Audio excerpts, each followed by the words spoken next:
જય શ્રી કૃષ્ણ. ભારતી શિંગાળા અનેરી વાનગીમાં આપનું હાર્દિક સ્વાગત છે. તો ચાલો આજે આપણે બનાવીશું વાયરલ રેસીપી ગાજરના રબડી જાંબુ. તો ચાલો બનાવીએ.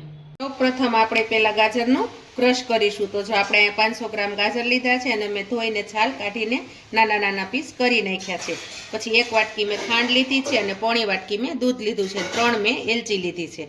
તો અહીંયા મેં મિક્સર જાર લીધો છે અને મિક્સર લીધું છે. તો આપણે એમાં પેલા ગાજરને એડ કરીશું.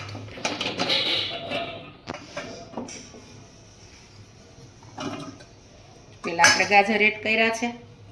હવે આપણે એમાં ખાંડ એડ કરવાની છે. ત્યાર પછી આપણે આ દૂધ હતું એ દૂધ, ત્યાર પછી આપણે એલચી લીધી હતી. હવે આપણે એને એકદમ મસ્ત રીતે ક્રશ કરવાના છે. તો ચાલો ક્રશ કરી લઈએ. જો આપણે ગાજરને ક્રશ કરવાના હતા તો મસ્ત રીતે ક્રશ થઈ ગયા છે. હવે આપણે એનો લચકો કરવાનો છે. તો લચકો કરવા માટે મેં અહીંયા 3 મોટી ચમચી ચોખ્ખું ઘી લીધું છે. 1 વાટકી મેં મિલ્ક પાવડર લીધો છે અને અહીંયા મેં 1.5 વાટકી લીધો છે રવો. તો રવાને તમારે શેકી નાખવાનો છે ધીમા ગેસ ઉપર, એટલે એને મેં શેકી નાખ્યો છે. 1 વાટકી મેં દૂધ લીધું છે અને અહીંયા મેં એક પેન પણ લઈ લીધું છે અને ગરમ થવા મૂકી દીધું છે. તો હવે આપણે એમાં પહેલાં ઘી છે એને એડ કરીશું.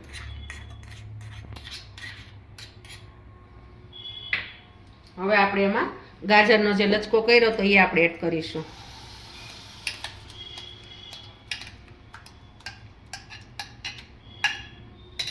હવે આપણે એને ઘીમાં શેકવાનો છે લચકો.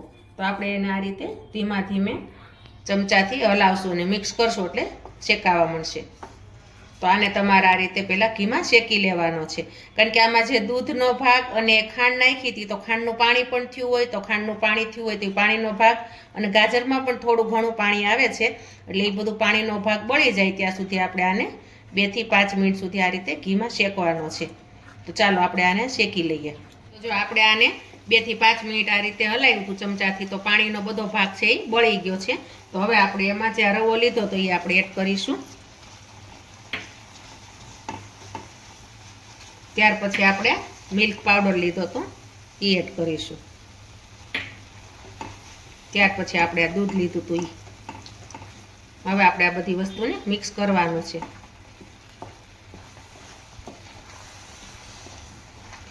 તો આપણે આને સરખી રીતે પહેલાં મિક્સ કરી લેવાનું છે. જે આપણે ગુલાબ જાંબુની નાની નાની ગોળી વળે ને એવા, અને એકદમ આમ લીસા થઈ જવા જોઈએ. તો પહેલાં આપણે મિક્સ કરતા જઈએ અને જોતા જઈએ. જો થોડો થોડો આમાં રવો એડ કર્યો છે મેં, થોડો રાખી દીધો એટલે થોડો પાછો મિક્સ થઈ જાય પછી એડ કરજો. અને દૂધ પણ મેં પહેલાં થોડું ઉમેર્યું હતું, થોડું રાખી દીધું હતું. એવા આપણે બધું આમાં એડ કરી દઈશું. હવે આ રીતે આપણે એને હલાવવાનો છે. એટલે એકદમ એનો લચકો મસ્ત બની જાય ત્યાં સુધી આપણે હલાવશું. એટલે કારણ કે આને છે ને ગોળી વાળવાની છે, જે આપણે ગુલાબ જાંબુની વાળીએ ને ગુલાબ જાંબુની એ રીતે. તો ચાલો આને હું 5 મિનિટ સુધી આ રીતે સતત હલાવું છું એટલે એકદમ મસ્ત લચકો બની જશે. તો જો આપણો ગાજરનો લચકો એકદમ મસ્ત રીતે થઈ ગયો છે અને જો પેનમાંથી પણ છોડી દીધું છે. તો આવો લચકો આપણે કરવાનો છે.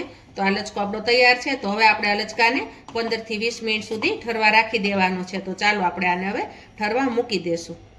જો હવે આપણે ગાજરના લચકાને ઠરવા મૂકી દીધો છે. તો ત્યાં સુધીમાં આપણે હવે બનાવશું રબડી. તો મેં અહીંયા રબડી બનાવવા માટે 1 લીટર દૂધ લીધું છે, 1/2 વાટકી અમે ફ્રેશ મલાઈ લીધી છે અને 1 વાટકી મેં મિલ્ક પાવડર લીધો છે અને અહીં 200 ગ્રામ ખાંડ લીધી છે અને અહીંયા મેં 2 ચમચી કસ્ટર્ડ પાવડર લીધો હતો. તો એને મેં એકદમ પાણીમાં ઘોળી નાખ્યો છે. તો હવે આપણે આને રબડી બનાવવા માટે હવે ગેસ શરૂ કરીને આપણે પહેલાં તો એને દૂધ ગરમ કરશું. દૂધ ગરમ મૂકી દેવાનું છે અને પહેલાં આપણે એમાં ખાંડ એડ કરવાની છે. ગરમ દૂધ થઈ જાય અને ખાંડ ઓગળી જાય ત્યાર પછી આપણે એમાં શું કરું છું હું તમને આગળ બતાવતી જઈશ. તો રબડી આ રીતે તો જ બનશે. એટલે પહેલાં આપણે એને ખાંડ ઓગાળી નાખવાની છે અને એકદમ ઉભરો આવે ને એવું દૂધ ગરમ થવા દેવાનું છે. તો ચાલો હું ગરમ કરી નાખું. જો આપણું દૂધ પણ એકદમ મસ્ત રીતે ગરમ થઈ ગયું છે અને એક ઉભરો પણ આવી ગયું છે. તો આવું આપણે ગરમ કરવાનું છે. તો હવે આપણે એમાં મિલ્ક પાવડર એડ કરતો જવાનું છે. થોડો થોડો એડ કરતા જાજો અને આ રીતે હલાવતા જાજો. એકી હારે તમે પાવડર નહીં એડ કરતા, નહીંતર તમારા અંદર ગોળી પડી જશે. તો જો આ રીતે હલાવતું જવાનું છે અને થોડો થોડો પાવડર એડ કરતું જવાનું છે.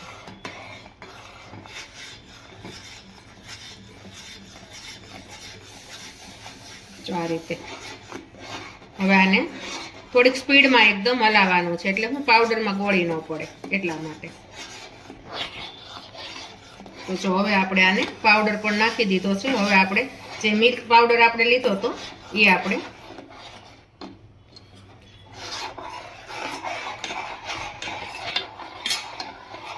તો હવે જો આપણે આ કસ્ટર્ડ પાવડર લીધો તો એ આપણે ધીમે ધીમે એડ કરવાનું છે અને આ રીતે આપણે ચમચાથી હલાવતું જવાનું છે, કારણ કે એમાં પણ નકર ગોળી પડી જાય એટલા માટે. તો થોડો થોડો એડ કરતા જાજો અને આ રીતે હલાવતા જાજો. હવે આપણે આ કસ્ટર્ડ પાવડર ને મિલ્ક પાવડર બે વસ્તુ આપણે આમાં એડ કરી દીધી છે. તો હજી આપણે આને 10 થી 15 મિનિટ સુધી આ રીતે હલાવવાનું છે, તો જ આપણી બાસુંદી એકદમ મસ્ત થશે. અને મલાઈને તો આપણે છેલ્લે જ એડ કરવાની છે. સોરી, બાસુંદી નહીં, રબડી. તો આપણે આ રબડી જ્યાં લગી ઘાટી ન થાય ત્યાં સુધી આપણે એને હલાવવાની છે. તો આ રીતે આપણે એને હલાવતા રહીશું.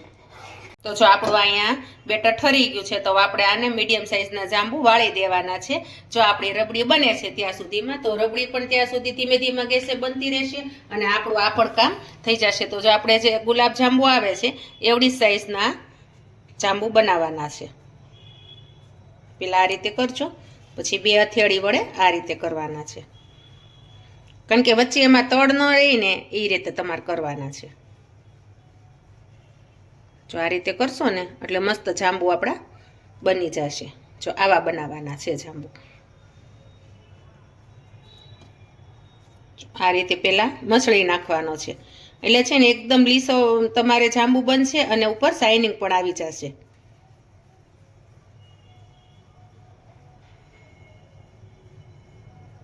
તો જો આ રીતે હું બધા જાંબુ બનાવી નાખું. તો જો આપણી રબડી એકદમ મસ્ત રીતે સેટ થઈ ગઈ છે અને જે માર્કેટમાં મળે છે એવી જ થઈ ગઈ છે ઘાટી. જો આવી ઘાટી આપણે થવા દેવાની છે અને ચમચામાં પણ ચોટી રહેવી જોઈએ, એટલે એ પ્રમાણે તમારે આને બતાવવું છે કે જો આવી રબડી આ માર્કેટમાં આવી જ મળે છે, એટલે આવી રીતે કરવાની છે. તો હવે આપણે આને 10 થી 15 મિનિટ ઠરવા મૂકી દેવાની છે. ઠરી જાય પછી જ આપણે એમાં શું કરવાનું છે આગળ બતાવું. અહીંયા આપણે જાંબુ પણ વાળતા હતા, તો જાંબુ પણ મસ્ત રીતે વળાઈ ગયા છે. તો ચાલો હવે આને હું 10 થી 15 મિનિટ ઠરવા રહેવા દઉં. રબડી આપણે ઠરવા મૂકી હતી તો મસ્ત રીતે ઠરી ગઈ છે અને જો આવી એકદમ બજાર જેવી થઈ ગઈ છે. તો હવે આપણે એને બાઉલ લીધું છે, તો બાઉલમાં આપણે કાઢીશું.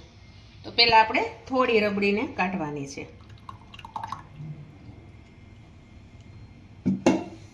ત્યાર પછી આપણે એમાં આ મલાઈ લીધી હતી ફ્રેશ, એ મલાઈ આપણે નાખીશું. ત્યાર પછી આપણે ચમચાથી એને આ રીતે મિક્સ કરી નાખવાની છે. એ રબડી ઠંડી થઈ જાય પછી જ આપણે મલાઈ એમાં એડ કરવાની છે, ગરમ ગરમમાં નથી કરવાની. ગરમ હશે તો મલાઈ છે ને બધી ઓગળી જશે અને ઉપર આમ ઘી જેવું આવી જશે, તો તમને નહીં મજા આવે. તો જો આપણી મસ્ત રીતે આ રીતે મિક્સ થઈ ગઈ છે મલાઈ પણ. તો હવે આપણે આ જાંબુ હતા એ જાંબુને આપણે આમાં એડ કરીશું.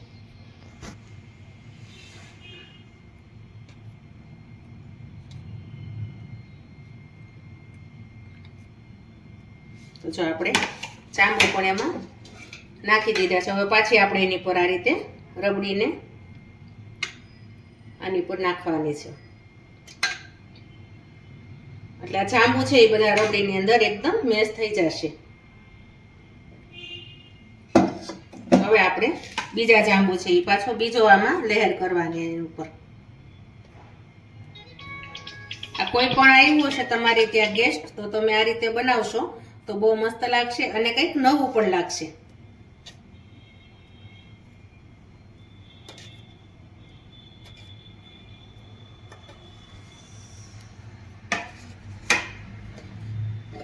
હવે આપણે થોડી થોડી રબડી એની ઉપર એડ કરીશું આ રીતે. ત્યાર પછી આપણે એને ગાર્નિશિંગ કરવાનું છે. તો ગાર્નિશિંગ માટે કાજુ છે, તો આ કાજુના ટુકડા આપણે એડ કરીશું આ રીતે.